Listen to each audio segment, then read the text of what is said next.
गाजियाबाद में सपा सुप्रीमो के सुरक्षा कर्मियों के द्वारा एक पत्रकार को मारने पीटने की खबर से पत्रकार समाज में आक्रोश व्याप्त है। इसी के क्रम में भारतीय पत्रकार संघ तहसील इकाई रसड़ा ने भी बैठक कर निंदा प्रस्ताव पारित कर आक्रोश व्यक्त किया है। संगठन के अध्यक्ष रवि आर्य ने कहा है कि पूर्व सीएम के सम्मुख एक पत्रकार के साथ बदसलूकी कहीं न कहीं लोकतंत्र पर हमला करता है। उनकी चुप्पी यह बता रही है कि उनके लिए पत्रकार का कोई मतलब नहीं। अखिलेश यादव के मोबाइल से संबंधित कटाक्ष वाले बयान पर अध्यक्ष ने जवाब देते हुए कहा है कि जब आपकी सरकार थी तब आपने टैबलेट लैपटॉप बांटे, उसी क्रम में पत्रकारों के लिए कैमरे भी बांट दिए रहते तो मोबाइल की जगह हर पत्रकार कैमरा लेकर के खबर कवरेज करने जाता। पत्रकार का कोई वेतन नहीं होता है, वह सीमित संसाधन में असीमित लोगों तक सूचनाओं को प्रसारित करने का कार्य करता है। आगे अखिलेश यादव पर व्यंग करते हुए कहा कि पत्रकारिता विरासत में मिली सियासत नहीं है। पत्रकारिता में तपती धूप ठंड रातों में निःशुल्क कार्य करना पड़ता है।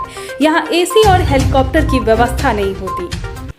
मैं रवि आर्य, भारतीय पत्रकार संघ तहसील इकाई रसड़ा अध्यक्ष एवं उप संपादक दूरदर्शी पत्रिका।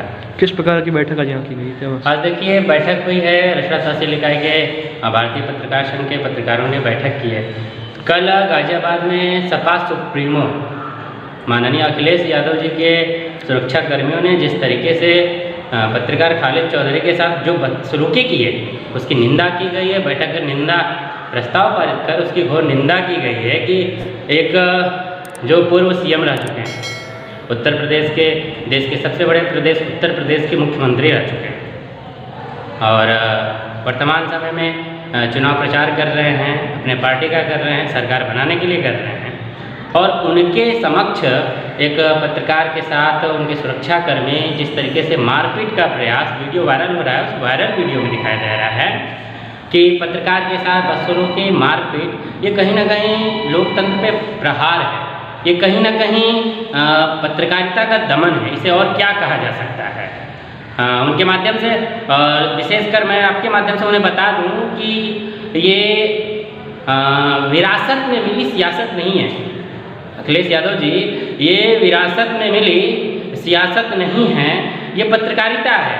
यहाँ एसी और हेलीकॉप्टर की व्यवस्था नहीं होती है, यहाँ धूप में चलना पड़ता है, यहाँ ठंड की रात में ठिठुर करके समाज के हित में सूचनाओं को अंतिम व्यक्ति तक पहुंचाने का कार्य किया जाता है, जो पत्रकार करता है निःशुल्क वेतन, जिसे वेतन नहीं मिलता है।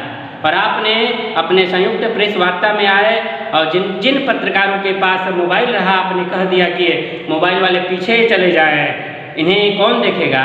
तो मैं आपको बता दूं कि वो भी और आज वर्तमान समय में मोबाइल से ही सारे काम हो रहे हैं, डिजिटल इंडिया है और सब कुछ इसी से हो रहा है। और आपने जिस तरीके से कटाक्ष मारा है उसका मैं घोर विरोध करता हूँ, घोर निंदा करता हूँ।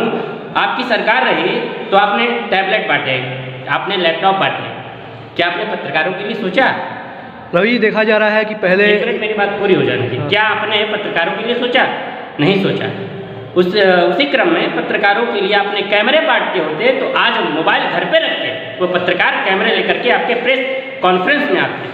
इस आपके इस कटाक्ष को और आपके सम्मुख इस घटना का भारतीय पत्रकार संघ तहसील इकाई रसड़ा घोर विरोध करता है। रवि, देखा जा रहा है कि जब सरकार ने डिजिटल संसाधनों से प्रचार करने की बात कही थी, जब चुनाव आयोग ने डिजिटल संसाधनों से प्रचार करने की बात कही थी, तो वो इसी कैमरे वाले पत्रकारों के सामने प्रेस वार्ता, कैमरे और मोबाइल वाले पत्रकारों के सामने प्रेस वार्ता करके कह रहे थे कि सरकार को कुछ संसाधन उपलब्ध कराने चाहिए, जो छोटी पार्टियां हैं, हम लोग छोटे दल हैं, हम लोगों के पास उतने संसाधन उपयुक्त नहीं है। तो उस समय तो उन्होंने कैमरे और मोबाइल के पत्रकारों में भेद नहीं किया, आज मोबाइल के पत्रकारों में ये राजनीति के लोग हैं, ये कब कहाँ किस तरीके से बदलेंगे इनकी कोई गारंटी नहीं है। ये वही लोग हैं जब रोते हैं, जब बिलखते हैं तो प्रेस वार्ता करते हैं, अपनी सफाई पत्रकारों के सामने करते हैं, उस समय इन्हें मोबाइल और कैमरे नहीं दिखाई देते हैं। आज जब चुनाव समीप है और इन्हें लग रहा है, इन्हें सत्ता का गुरु है, इन्हें लग रहा है कि हम सत्ता में आ जाएंगे, ये कर लेंगे, तो अब तो एक समाज में संदेश चला गया है कि भाई साहब अभी आपका सरकार बना नहीं है,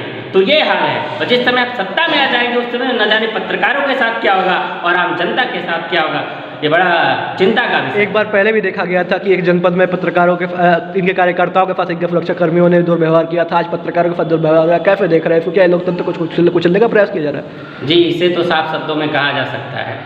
ये केवल सपा ही नहीं, इसमें समस्त पार्टियों का भी कहीं ना कहीं अनदेखा है। ये भाजपा में इस तरीके से भी होता है, सपा में भी है। लेकिन वर्तमान समय में जो कल के समय गाजियाबाद में कांड हुआ है, प्रकरण हुआ है, घटना हुई है, ये नहीं होनी चाहिए। कहीं ना कहीं एक भारतीय संवैधानिक सुव्यवस्थित पवित्र लोकतंत्र की हत्या है और कुछ नहीं। क्या मांग कर रहा है भारतीय पत्रकार संघ इस पर? हमारी मांगे तो और पत्रकार समाज की मांगे तो सरकारों से क्या हो सकती है? सरकारों से बस यही रही है पत्रकार सुरक्षा। कभी किसी पत्रकार ने सरकार से वेतन मांगा है, धन मांगा है क्या? उसने सुरक्षा की मांग की है कि हम केवल सुरक्षित रहें, समाज के लिए चले 2 कदम। उसने कभी नौकरी मांगी है क्या? उसने कभी टिकट मांगा है क्या आपसे कि मुझे चुनाव लड़वा दीजिए? किसी पत्रकार के समक्ष और किसी पत्रकार के संदर्भ में आपने सुना है क्या? उसने केवल सुरक्षा मांगी है कि मैं अपने आप को सुरक्षित महसूस करके सूचनाओं का आदान प्रदान कर सकूं और जनता को जागरूक कर सकूं। इस लोकतंत्र जो चुनाव मतदाता जो महापर्व है, इसको शांतिपूर्वक संपन्न करवाने में सबसे अहम भूमिका पत्रकार की होती है।